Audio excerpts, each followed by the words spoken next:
뿅 어서오세요. 오늘은 실화 이야기인 인천 용현동의 굴다리 다방 흉가 라는 이야기를 읽어드릴게요.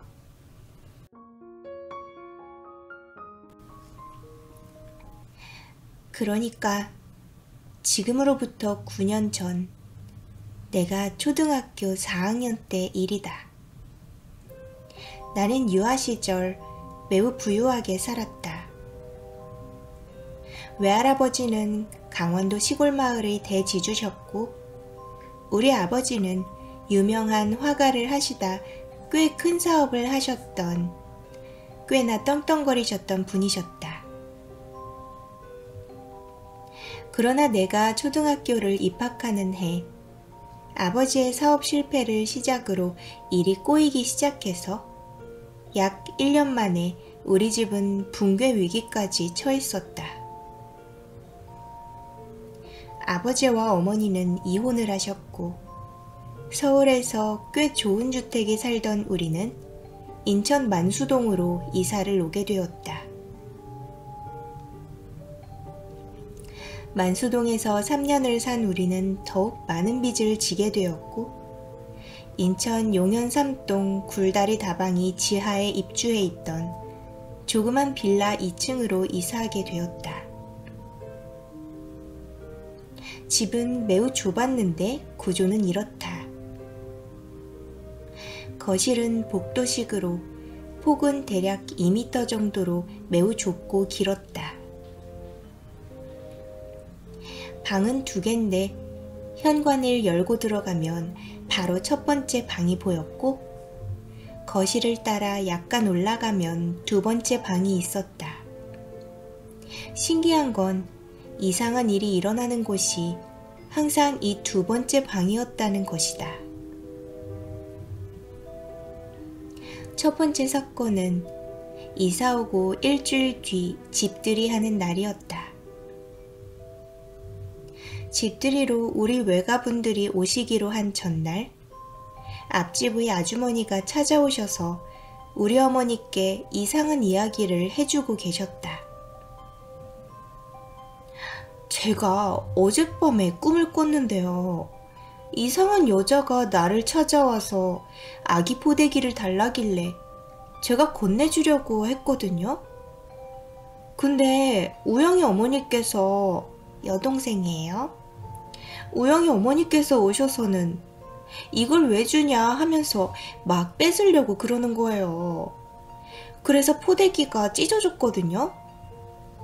그 여자가 찢어진 포대기 반만 들고 돌아가고 우영이 어머니가 나머지 반을 가지고 우영이 어머니 댁으로 들어가는 거예요. 그러고서는 일단 잠에서 깼는데 뭔가 기분이 별로 안 좋아서. 어머니는 황당한 아주머니의 말에 그냥 웃어 넘기셨다. 그리고 다음 날 우리 친척들이 모두 모인 집들이 날 우영이가 2층 창문에서 떨어져서 두개골이 깨지는 사고가 일어났다. 근데 그냥 사고라고 하기에는 상당히 이상한 부분이 많았는데 그날 우리 외가 친척들 20명이 왔는데 그 좁은 집에서 아기가 창문 밖으로 떨어지는 것을 목격한 사람이 한 명도 없었다. 그리고 더 이상한 건 창문의 높이가 바닥으로부터 120cm 이상 되는 곳에 있었고 창문까지 1살짜리 어린애가 밟고 올라갈 만한 물건이 하나도 없었다는 것이다. 내 동생은 어떻게 창문까지 올라가서 떨어졌다는 것인가? 그렇게 그 집의 2번째 방에서 첫 번째 사고가 일어났다. 그리고 채 2달이 되기 전에 2번째 사건이 일어났다. 사건이 일어나기 전날 우리 집엔 2층 침대 하나와 킹사이즈 3인 침대가 있었는데 2층 침대를 분리시켜서 아래층 침대는 첫 번째 방에 놓고 위층 침대는 킹사이즈 침대와 함께 두 번째 방에 놓여 있었다. 어머니는 분리시켜 놓은 2층 침대에 누워 계셨고, 나와 우리 형제들, 즉 내가 맞이고 내 아래로 남동생과 여동생이 있었는데, 나와 우리 형제들은 일반 침대에 누워 있었다. 우리는 일찍 골아 떨어졌고, 어머니는 방에 불을 끈 채 토요 미스테리 극장이라는 프로를 보고 있었다.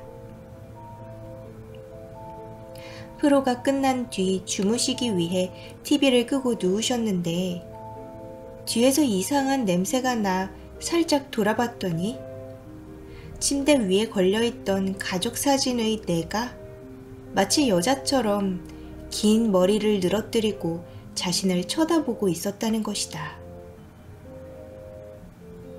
어머니는 그대로 기절하셨고, 다음날 우리들에게 이 이야기를 들려주셨다.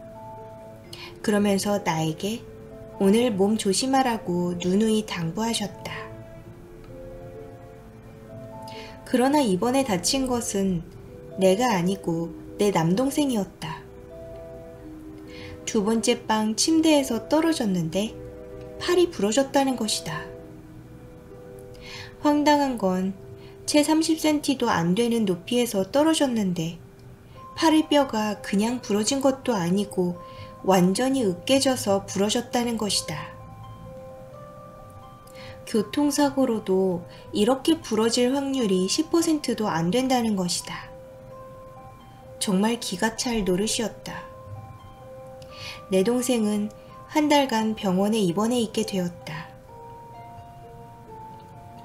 우리는 이제 그 두 번째 방에 뭔가 있다고 판단하고 될 수 있으면 두 번째 방의 출입을 자제하기로 했다. 그렇게 남동생이 다쳐 병원에 입원하고 얼마 후 일요일, 집에 어린 나 혼자 있기 뭐하다고 친척 누나가 와 있었다. 그날은 어머니도 이미 돌아와 있었다. 이른 새벽, 날씨가 꽤 쌀쌀하던 날이었다. 보일러가 안 돌아가는지 매우 추웠다. 어머니께서 내게 가서 보일러 좀 보고 오라고 해서 어른 몸을 억지로 일으켜 보일러실로 걸어 들어갔다. 그때 두 번째 방에서 이상한 소리가 들리기 시작했다.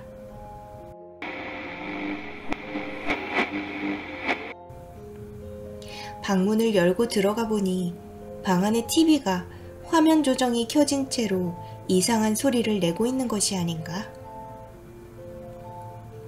그때는 어떻게 용기가 났는지 대담하게도 TV를 끄고 어머니에게 천천히 돌아가 말했다.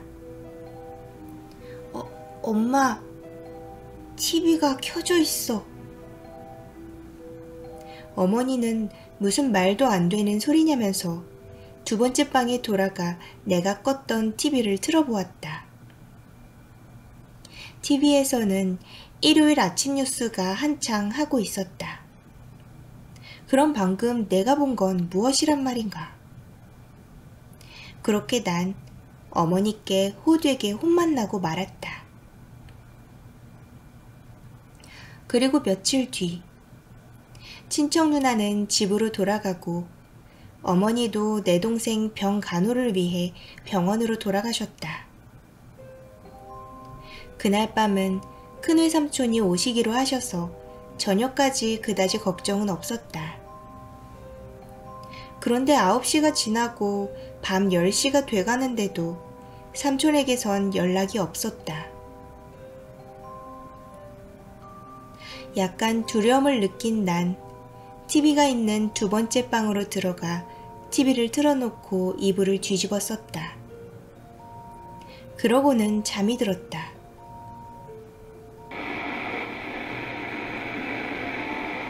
이상한 소리에 눈을 떴다. 그리고 앞을 봤다. 그 순간 난 얼어붙었다. 왜 영화나 TV에서 또는 일반 괴담 같은 걸 보면 귀신을 보면 여자든 남자든 소리를 지르기 마련이다. 근데 실제 그것을 보면 그럴 수 없을 것이다.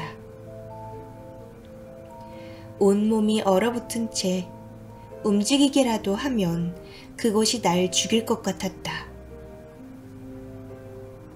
내 앞에 그것이 뒤를 보인 채로 긴 머리카락을 늘어뜨린 채로 누워 있었다. 절대 그것은 꿈이 아니었다. 물론 가위 눌린 것도 아니었다. 내 정신은 진짜 또렷했다. 그러나 난 움직이지도 소리내지도 못하였다. 그것이 돌아볼까봐. 한참 누워 있었는데도 그것은 아직도 내 바로 앞에 누워 있다. 정신을 차려보니 아침 해가 밝아오고 있었다.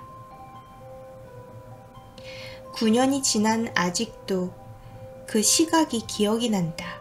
아침 7시 15분. 그 다음은 기억이 잘 나지 않는다. 다시 정신을 차려보니 용일초등학교 4학년 6반 교실이었다. 책가방도 안 맨 채, 옷도 안 갈아입은 채 미친 듯이 교실 안에 혼자 서 있었다. 그리고 아무도 없는 교실에서 마구 울었다. 9년이 지났다. 거의 잊혀져 갈 무렵인데 오랜만에 초등학교 친구를 만났고 술을 마시며 이야기를 나누던 중 그때의 이야기가 화두로 떠올랐고 친구들과 그때를 회상하며 기분 좋게 이야기를 나눴다. 그리고 집에 오자마자 타자를 쳐 나갔다. 그때의 일을 남김없이 적었다.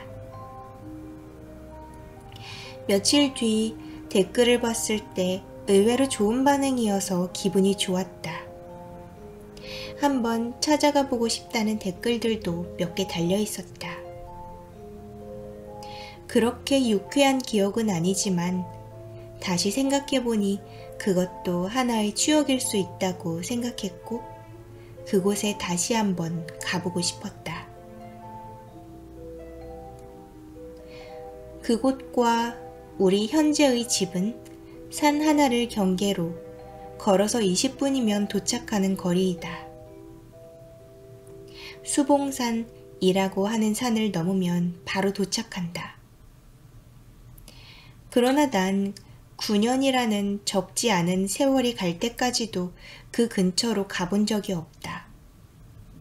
문득 한번 가보고 싶다는 생각이 들었다. 그리고 이 웹사이트에 글을 올리고 나서 열흘이 지난 뒤 그곳을 찾아갔다. 야간 아르바이트가 끝나고 곧바로 그곳으로 향했다. 수봉공원을 지나 언덕 위에 섰을 때 갑자기 온몸을 감싸는 이상한 공포. 소름이 돋았다. 가끔 다니는 길인데도 다른 때와는 달랐다. 그리고 그곳에 거의 도착했을 무렵 갑자기 가고 싶지 않다는 생각이 들었고 걸음을 멈추고 돌아갈까 하다 어차피 온 거 어떻게 변했는지만 확인하고자 다시 그곳으로 발길을 돌렸다. 허름한 분홍색 건물. 밖에서 볼 땐 근처 일반 상가 건물과 별반 다를 것이 없었다. 가까운 거리였지만 9년 동안 한 번도 찾아가지 않은 그곳. 건물 앞에 도착했다. 그곳에는 베델 수도원이라는 간판이 붙어 있었다. 내가 살고 있었을 때부터 있었던 곳이다. 그리고 새로운 간판 하나가 더 눈에 들어왔다. 선인 컴퓨터 AS. 간판 상태로 보아 건물에 들어온 지 얼마 안 되어 보였다. 예전의 굴다리 다방의 모습은 보이지 않았다. 건물 안으로 들어섰다. 여전히 음침한 복도 페인트 칠한 것들이 이곳저곳으로 떨어져 나가서 힘겹게 덕지덕지 붙어있는 곳이었다. 2층으로 올라갔다. 그리고 현관문을 잡고 당겼다. 열리지 않았다. 아무도 없나 보다. 그리고 반투명한 유리 안에서 깔끔한 커튼이 보였다. 사람이 살고 있구나 싶어 왠지 안도의 한숨이 나왔다. 그리고 건물 밖으로 나왔다. 담배를 피기 위해 주머니를 뒤적거리니 빈 담배꽝만이 나왔다. 건물 바로 옆에 형제 슈퍼라는 간판이 보였다. 내가 어릴 적 자주 가던 단골 슈퍼였다. 아, 아직 있구나. 들어가 담배를 사고 아주머니를 멀뚱히 쳐다보았다. 9년 전의 그 아주머니가 아직까지도 가게에 계셨다. 저기, 아줌마, 저 혹시 모르세요? 저예요, 땡땡이. 저 모르시겠어요? 그러자 생각이 난 듯이 반갑게 인사를 하시고는 나를 앉히시고 따뜻하게 데워진 캔커피 한 잔을 주셨다. 저기, 혹시 저 집에 사람이 아직 살고 있어요? 아주머니는 이야기를 시작하셨다. 우리가 이사가고 얼마 뒤에 다른 사람들이 들어왔는데 그때마다 우리처럼 금방 방을 빼고 나갔다고. 지금 이사 온 사람들도 얼마 전에 온 사람들인데 곧 나간단다. 왜냐고 물어보니 그 집 아들내미가 집안에서 희한한 것을 보고는 학교도 못 가고 있다고. 그 집 아버지가 자그마한 가게를 하는데 아침마다 데리고 나간다고 한다. 이야기를 듣고 나니 그 집이 확인하고 싶어졌다. 그리고 다시 그 집 쪽으로 향했다. 그 집을 뒤로 돌아서 가면 조그만 교회 하나가 나오는데 그쪽으로 해서 들어가면 1m 정도의 담 너머로 그 집 창문이 보인다. 칠칠치 못한 내가 가끔 열쇠를 잃어버리면 그곳을 통해 집 안에 들어가기도 했었다. 무단 침입이라고 해도 정말 궁금해서 안에 들어가 보고 싶었다. 그리고 그 창문 앞에 섰을 때 나는 그것을 또다시 보고 말았다. 반투명한 유리창문 너머로 그것이 얼굴을 바짝 붙이고서는 나를 응시하고 있었다. 물론 그 집에 살고 있는 사람일 수도 있었다. 하지만 그건 거의 사람의 얼굴이 아니었다. 무서워서 눈물이 났다. 소리치고 도망가고 싶었지만 움직여지지 않았다.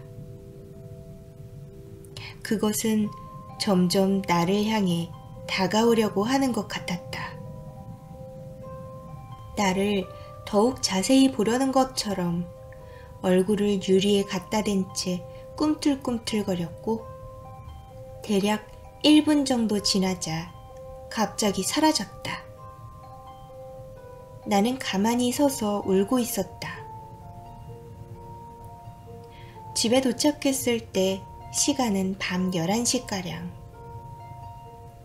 집에 있는 먹다 남은 막걸리를 원샷으로 들이켰다. 피곤해졌다. 침대에 누워 잠을 청했다. 그리고는 태어나서 처음으로 가위에 눌렸다. 내 앞에 천장에 유리가 붙어 있었다. 그리고 그것도 보였다.